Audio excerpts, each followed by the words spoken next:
عندنا مده كبيره ما ريناش العدد هذايا نتاع الجواريات تلعب في البطوله التونسيه وموجوده في نفس الوقت في قائمه المنتخب.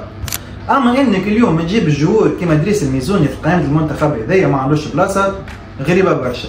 على خاطر توا مازلنا مش فاهمين اللي مستوى البطوله التونسيه نتاعنا بعيد كل البعد عن مستويات البطولات الاوروبيه. كي نقولوا تشامبيون شيب بالذات اللي هي صحيح دوزيام ديفيزيون في انجلترا اما مصنفه من اقوى 6 بطولات في العالم. معناتها البطوله هذه اقوى من البطوله الهولنديه واقوى من البطوله البرتغاليه وبلجيكيه وغيرها.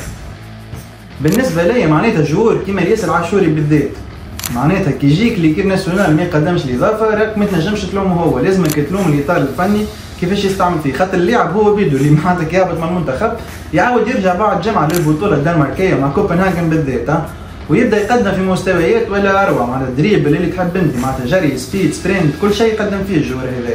دونك معناتها الفشل نتاعو من المنتخب يرجع اللي هو معناتها الاطار الفني كيفاش يستعمل اللاعب هذا.